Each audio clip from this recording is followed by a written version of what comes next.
그것을 계속 반복하다가 자신도 모르게 점점 그것에 끌려 들어가면서 통제력을 잃어버립니다. 그리고 기능 장애가 일어나고 자신의 판단과 능력, 기능을 다 상실하는 증상을 우리가 중독이라고 이야기합니다. 중독에는 뭐 여러 가지 많은 것들이 있죠. 뉴스에 보면 도박에 중독돼서 어려운 상황을 맞이하는 사람들을 보게 되는데, 이 중독이 된 경우에는 자기 의지만으로 이것을 멈출 수 없는 상태가 되는 거죠. 그래서 오죽하면 그런 얘기들이 있어요. 이 도박꾼들은 손을 만약에 못 쓰게 만들어도 발가락으로 도박한다, 뭐 이런 이야기가 관용적으로 들리는데, 요즘은 조금 이게 더 심각해진 게, 처음에는 이 도박이 동전으로 시작한다는 거예요. 근데 이 동전에서 조금 이 도박이 심해지면 지폐로 바뀌고, 지폐에서 조금 더 나가면 수표로 바뀌죠.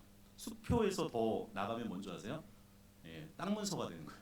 그리고 나중에는 지인, 사람한테 보증을 하게 되고, 무서운 얘기인데 이게 장기 매매까지 간다, 이런 무서운 얘기가 있습니다. 이 사람들의 심리는 그런 거죠. 한 방만 터지면 된다. 근데 그 한 방이 끝까지 안 터지는 거죠. 그러니까 그만큼 도박의 중독이라는 건 굉장히 무섭기도 합니다. 또 알코올 중독도 있어요. 한국이 정말 술 권하는 사회라고 얘기해서 자신이 뭔가 이렇게 선택해서 마셨지만 그 술이 결국에는 본인을 마시게 되는 것을 보게 됩니다. 탈무드에 보면 그런 재미있는 이야기가 있어요. 그 탈무드에 보면 이게 술을 처음에는 이게 사람이 먹으면 양처럼 온순하다는 거야. 근데 그게 점점 알코올이 들어가게 되면 사자처럼 이게 광폭해지고, 그 다음에 조금 더 되면 이제 돼지처럼 막 이렇게 더러워지고, 마지막에는 막 원숭이처럼 춤과 노래를 막 추게 된다. 이런 식으로 사람의 그 모양이 굉장히 약간 추해지게 되기도 하죠. 또 담배 중독도 있습니다. 이걸 끊지 못해서 고생하는 사람들 되게 많은데, 얼마 전부터 저희 그 동 아파트에 보니까 보통 이제 광고판에 보통 이제 관리사무소에서 넣는 광고만 넣어야 되는데, 어떤 분이 그냥 종이 메모지에다가 스카치 테이프를 이렇게 붙여놨더라고요. 그러니까 봤더니 아마 그 위에 층에서 하는지 밑에 층에서 그러는지 누군가 계속 담배를 피니까 그게 막 올라오나 봐요. 그러니까 그것 때문에 너무 고통스러워서 막 그렇게 오죽하면 그렇게 붙여놓는 분도 보게 됩니다. 결국에는 중독이란 건 사람이 어떤 욕망에 이끌려서 정신을 못 차리는 거죠. 뭔가 잡혀 있게 되는 거죠. 우리가 좀 고민해 볼 필요가 있습니다. 우리가 어떤 것에 잡혀 있는지, 어떤 것에 매여 있는지를 좀 깊이 있게 생각해 볼 필요가 있는 거죠. 빌립보서 3장 12절에 보게 되면 사도 바울이 그런 얘기를 해요. 이 중독과는 다르게 잡혀 있다. 누구에게 잡혀 있냐면 내가 그리스도께 잡혀 있다고 이야기해요. 그래서 그 그리스도께 잡혀 있어서 내가 그것을 잡으려고 쫓아간다고 이야기합니다. 여러분들, 이것은 굉장히 의미가 있는 거죠. 내가 그리스도께 잡혀 있어서 내가 그분의 포로가 됐다는 거예요. 이 포로는 뭐 전쟁의 포로 이렇게 나쁜 의미가 아니라, 오히려 그 그리스도의 포로가 되다 보니까, 포로가 되면 사실은 자유가 없는 거잖아. 근데 이게 역설적이게 내가 그분의 잡힌 바 됐더니 오히려 거기 안에서 더 감사함이 느껴지게 된 거죠. 오히려 더 역설적인 그분을 쫓아가려는 마음이 있게 되는 것을 보게 됩니다. 사도 바울이 계속 그 바울 서신을 보게 되면 이 사도 바울이 하나님의 말씀에 이끌려서 살아가는 것을 보게 돼요. 처음에는 내가 그분을 잡으려고 쫓아가는 것 같지만 그분이 결국에는 나의 삶을 인도해 가는 것을 보게 되는 거죠.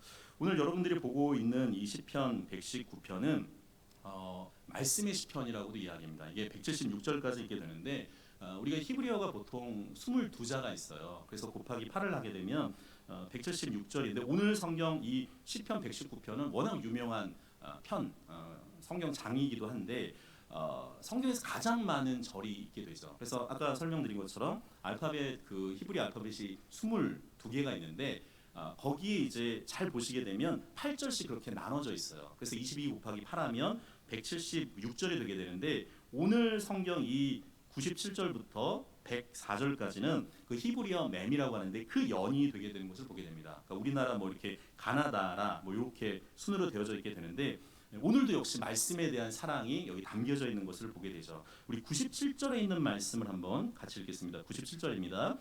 내가 주의 법을 어찌 그리 사랑하는지요, 내가 그것을 종일 작은 소리로 읊조리나이다. 저는 참 이 말씀이 좋은데, 오늘 이 시편 기자가 뭐라고 이야기하냐면 질문을 던지는 형식이에요. 뭐라고 얘기하냐면 내가 주의 법을 어찌 그리 사랑하는지요. 질문을 던지는 거죠. 그런데 이것을 우리한테도 좀 질문을 던져볼 필요가 있습니다. 주님, 제가 얼마나 그 하나님의 법, 주의 법을 사랑하는지요.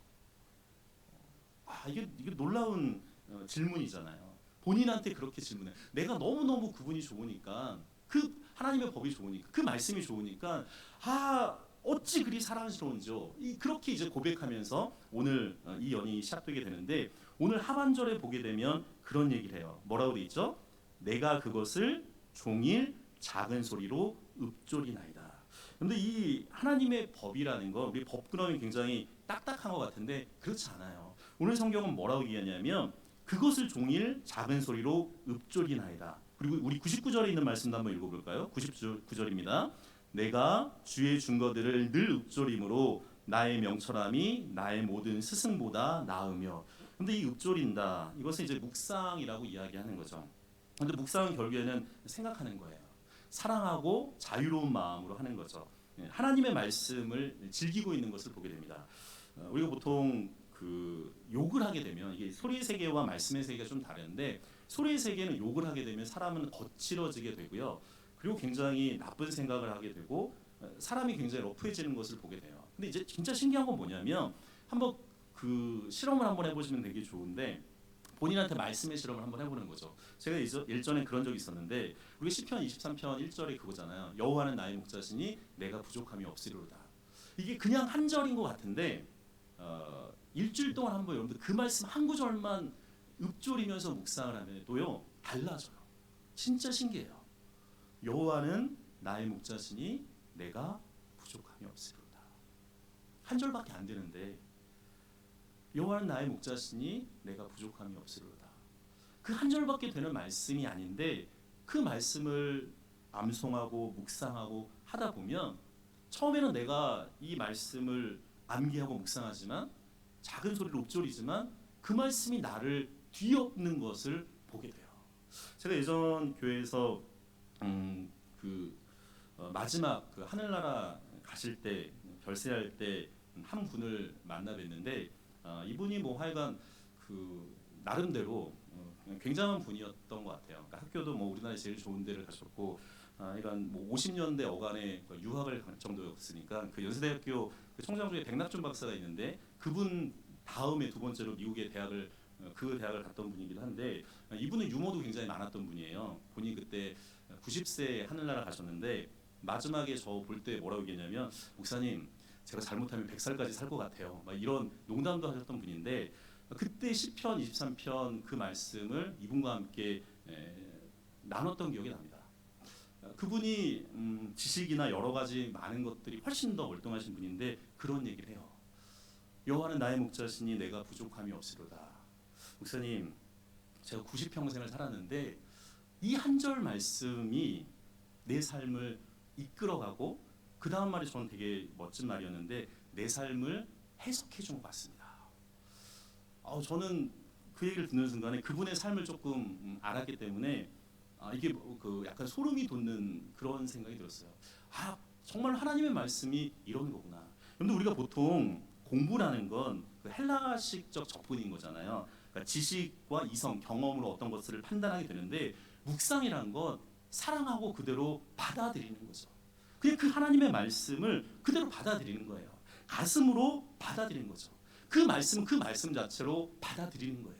그랬더니 놀라운 것들이 나타나는 거죠. 하나님의 말씀이 정말 살았고 운동력이 있는 인격처럼 그 말씀이 다가오는 것을 보게 됩니다. 오늘 시편 기자는 그렇게 얘기해요. 내가 주의 법을 어찌 그리 사랑하는 줄, 내가 종일 작은 소리로 읊조렸습니다. 자, 그랬더니 어떤 일이 벌어지게 되냐면, 우리 98절에 있는 말씀 같이 읽겠습니다. 주의 계명들이 항상 나와 함께하므로 그것들이 나를 원수보다 지혜롭게 하나이다. 아멘.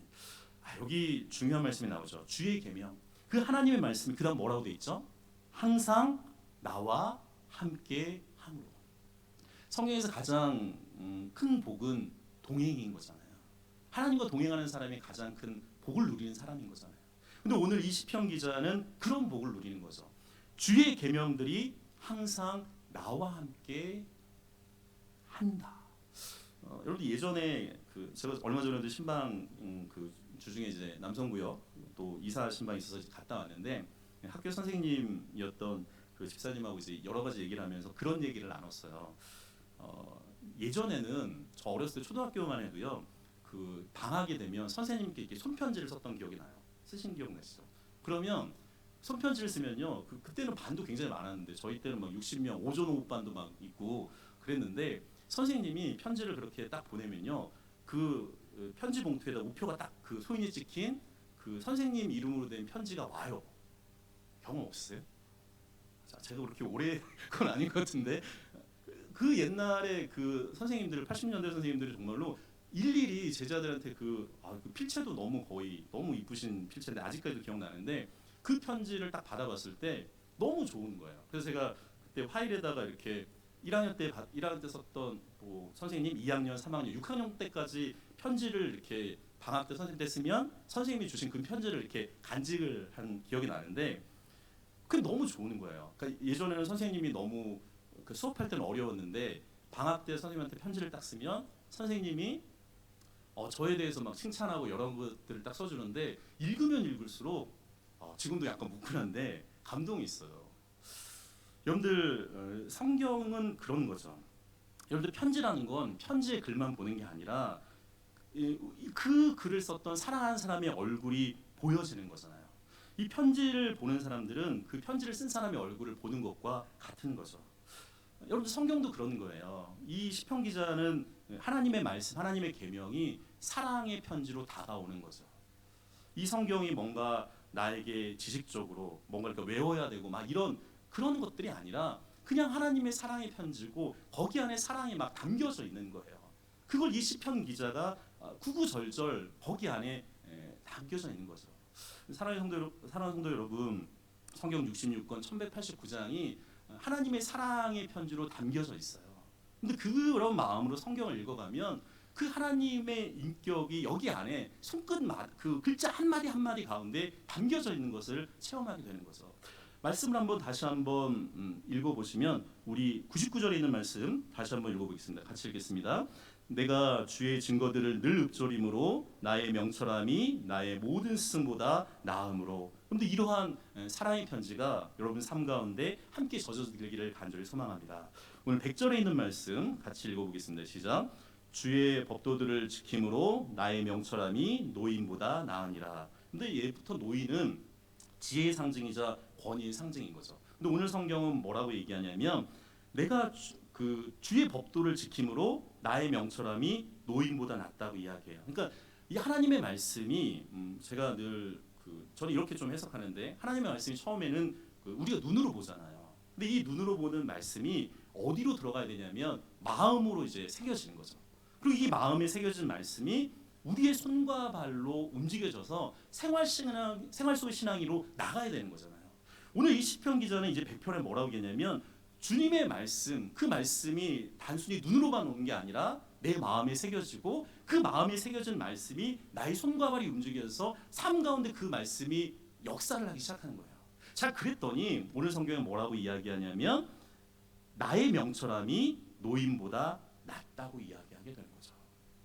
오늘 성경 말씀 101절과 102절에 있는 말씀 같이 읽겠습니다. 내가 주의 말씀을 지키려고 발을 금하여 모든 악한 길로 가지 아니하였사오며 주께서 나를 가르치셨으므로 내가 주의 규례들에게서 떠나지 아니하였나이다. 아멘. 우리가 잘 아는 말씀처럼 베드로가 게네갈의 그 시냇가에서 주님께서 깊은 데로 가서 그물을 던지라고 말씀했을 때 그거는 사실은 말이 안 되는 거잖아요. 지형적으로도 게네갈의 호숫가는 얕은 데서만 물고기 나는데 깊은 데서 당연히 안 나는데 그럼에도 불구하고 그리고 분명히 예수님의 옛날 공생의 전에는 분명히 목수였고 베드로는 어부였잖아요. 전문적인 것도 말이 안 됐고 그리고 바로 전에 그물을 던졌지만 물고기를 낚은 게 없었잖아요. 근데 그럼에도 불구하고 베드로는 깊은 데에서 그물을 던졌죠. 그랬더니 어떻게 돼요? 말씀에 의지해서 그물을 내렸더니 차고 넘치도록 되는 것을 보게 됩니다. 또 나중에 생활로 있던 마태가 있는데 주님께서 다른 얘기 안 하세요. 나를 쫓으라. 그 말씀에 이 마태가 순종하죠. 그러면서 예수 그리스도의 제자가 돼요. 바다에 풍랑이 있을 때 주님께서는 잠잠하라. 그리고 죽은 사람을 향해서도 나인성 과부의 아들한테 청년아 일어나라.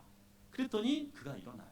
나중에 무덤에 있는 나사로에게 나사로야 나오라 그렇게 말씀했을 때 자연도 죽음까지도 그 말씀에 순종하는 것을 보게 됩니다. 그런데 그대로 그 말씀을 받고 그 말씀을 바라보는 분을 바라보고 말씀하신 분을 향해서 마음을 열어가는 거죠. 오늘 성경 말씀 보시게 되면 그런 얘기가 있어요. 내가 주의 말씀을 지키려고 발을 금하여 모든 악한 길로 가지 아니하였으며 102절 말씀 같이 한번 읽어볼까요? 주께서 나를 가르치셨으므로 내가 주의 규례들에게서 떠나지 아니하였나이다. 성경이 결국에는 나의 삶을 인도한 거죠. 사랑하는 성도 여러분, 성경을 열어봐야 되지 않겠습니까? 성경을 읽어봐야 되는 거죠. 성경을 묵상해야 되는 거죠. 그리고 이 하나님의 말씀을 읽고 사랑하고 묵상했을 때 누가 보이냐면 그 거룩하신 하나님이 보이죠. 그리고 그 하나님이 보일 뿐만 아니라 그분의 사랑이 나를 감싸게 되는 것을 보게 됩니다. 오늘 이 시편 119편의 말씀 속에 그 내면에 흐르고 있는 말씀들이 있어요. 이 말씀은 나로 지혜롭게 합니다. 이 하나님의 말씀은 나로 명철하게 해요. 이 하나님의 말씀은 나로 진실하게 해요. 이 하나님의 말씀은 나로 모든 시험을 이겨내게 하시는 거죠. 예수님도 광야에서 말씀으로 사단에게 이기는 것을 보게 돼요. 오늘 결론적인 말씀인데 103절, 104절 말씀 같이 읽겠습니다. 주의 말씀의 맛이 내게 어찌 그리 단지요 내 입에 꿀보다 더 다니이다. 주의 법도들로 말미암아 내가 명철하게 되었으므로 모든 거짓 행위를 미워하였나이다. 아멘. 오늘 103절에 뭐라고 하냐면 주의 말씀의 맛이 내게 어찌 그리 단지요. 음식으로 표현을 하는 거죠. 내 입의 꿀보다 더 다니이다. 근데 이런 경험을 혹시 해보셨습니까? 올 한해 정말 이런 경험을 좀 해보시면 좋을 것 같아요. 저는 모태신앙으로 태어났는데 모태신앙으로 태어나서 나름대로 8살부터 한교회에서 계속 자랐고 뭐 아동부에서도 임원도 하고 중고등부 회장도 하고 그랬는데 고2 때였던 것 같아요. 고2 때 모든 이제 그 임원 다 마치고 나서 제가 이제 그때는 대학 수학 그러니까 수학 능력 시험이 아니라 학력고사 시대잖아요. 학력고사 이제 준비 고3 무렵에 이제 준비하려고 그럴 때였는데 저한테 하나 이렇게 질문이 있었어요. 이게 뭐였냐면 성경 66권인데 제가 모태신앙인데 18살 때까지 성경을 한 번도 통독한 적이 없던 거예요. 그러니까 저한테는 충격이었던 거죠. 나름대로. 뭐지? 분명히 오랫동안 교회를 다닌 것 같은데 하나님의 말씀을 한 번도 읽어본 적이 없네. 저한테 굉장히 부끄럽더라고요. 그러면서 이제 그 고3 되는 그 시점에 공부하기 전에 적어도 내가 30분은 성경을 읽겠다 기도하고 그랬는데 처음에 창세기부터 읽으면 좋잖아요. 창세기부터는 재밌는데 출애굽기 모세도 괜찮아요. 근데 지난주에 이소희 목사님이 그 얘기 주셨는데 레위기가 내 위기라고 정말로 위기더라고요. 이렇게 그래서 이게 계속 아담 모세만 만나고 다윗까지 가기도 되게 어려운 거예요. 그래서 안 되겠다 생각이 들어서 제가 어떻게 했냐면 복음서부터 봐야겠다. 그래서 저는 성경 통독을 어떻게 했냐면 예수님을 먼저 만났어요. 근데 마태복음, 마가복음, 누가복음, 요한복음을 보는데 저는 이 시편 119편 103절 말씀이 이해가 가요. 이게 말씀의 맛이 너무 단 거예요. 꿀보다 단 거죠.